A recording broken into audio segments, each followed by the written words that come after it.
When was the last time I made a furry video? It feels like it's been forever.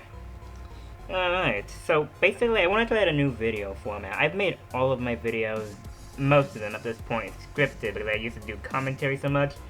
I just want to just make my videos, or at least a lot of them, at least from now on, more just off the cuff, more human, per se. Or at least as furry as possible. So the irony there. So, I just want to bring up a topic I've seen regarding the furry fandom recently, and something that's happens in fandoms and life in general. Specifically, I just want to talk about apologies. And don't get me wrong, there's tons of videos that can make on apologies. How to spot a fake one, how to tell a sincere one. Heck, I might still make those if I'm motivated enough. But mostly, right now, I just want to focus on the topic of how people respond to apologies, or specifically ones that aren't directed towards them. I will not be mentioning people by name, but I will be mentioning certain topics. In particular, this video topic was basically inspired by a few situations I've been seeing in the fandom lately. There have been an influx of people in this year specifically getting outed as abusers, as zoophiles, and each single time the person either doesn't respond back or they make an apology. And I want to talk about those. But more so when I get across a message. See, here's an important question. If somebody makes an apology towards a certain group of people, do you think it's right to accept that apology if you aren't the person involved? To bring up a few examples, there have been various instances in this fandom where native furries in particular bring up to people how they don't want people appropriating their culture, and multiple people just don't care about it. They get backlash as they rightfully deserve, but then apologize. Cultural appropriation towards natives is bigoted in itself, so of course they have a right to be angry. But here's the thing, when those people who go against the natives decide to apologize, there's frequently people in the comments who aren't natives accepting the apology. And here's why this is absolutely screwed. To put it in the most blunt way possible, it isn't your place. With the example of this natives in mind, they were the people who were offended. They were the ones who were hurt by the thing a blank person said. They were the ones that have the right to protest, to call them out. If you aren't a part of that culture, why are you forgiving them? Heck, even if it's an apology just directed toward the whole entire community at large, if you aren't affected by the whole entire thing somebody's apologizing for, you still don't have the right to get involved. This may still sound confusing, and as such, I want to bring up a hypothetical scenario.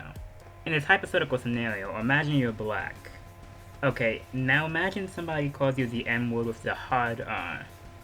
Now imagine they're white and calling you that. Now, imagine the information about what they did becoming public. Imagine them making an apology about it, but it's not really an apology at all. Imagine there's no actual mention of the words, "I am sorry" in there. They make it more about themselves and how they were affected rather than apologizing to the people who would actually be hurt by such a thing, acknowledging their own prejudice. Not acknowledging the history behind that word, what it means, or their own white privilege. Now, I want you to imagine them making an apology. This can be either in a video format, a tweet longer, or just a regular set of tweets. And then you check the thread, and there's a bunch of people saying, "You did nothing wrong. I forgive you." Man, it's just those cancel culture SJWs back at it again, aren't they? Then imagine that all, if not most, of the comments there are made by white people. Now that you imagine it, can't you imagine how that feeling would suck?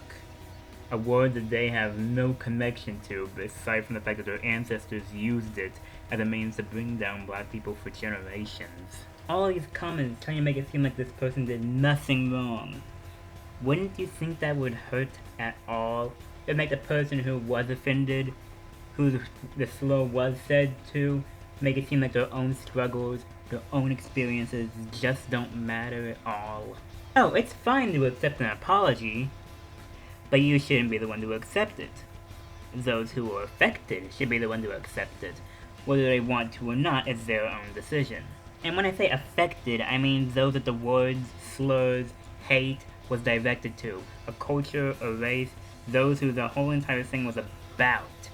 Not simply saying that you saw all of the drama or something like that doesn't mean you're affected. That's not the same thing at all. It's even worse if you're like accepting an apology and you don't even know the person. It's like, oh, okay, so you're just defending this person you don't even know. Why? For clout? To get on their good graces? What's even the point? But the worst thing of all these do, they hinder growth. You know, when somebody makes a real apology, it means that they're going to try improving from what they did. They're going to want to learn, improve, grow, and all these comments saying, you did nothing wrong, I forgive you. It's not gonna make people want to improve. It's gonna make them think they did nothing wrong, not want to improve, stay the same way they are, and actively hinder a redemption or growth. So you're actively contributing to the problem. One has to leave the speaking up to those who are actually affected. They have the experience. They know the history of certain words. Coming in when you don't have that culture, race, etc. means you have nothing. They'll be listening to somebody who doesn't have the experience. And what does that mean? Nothing. Going back to the whole entire native culture thing as an example, people know their own culture. They know the most about the subject. They should be the only ones to talk to the one who hurt them. That's common sense. That being said, I don't really have much more to say. That wouldn't just be me repeating myself at this point. So the general point I want to make off of this is, if somebody makes an apology, realize if you're the person actually affected, whether you should actually apologize or not. Because you could actively be making the problem worse than it already is by doing so. It's going down for it.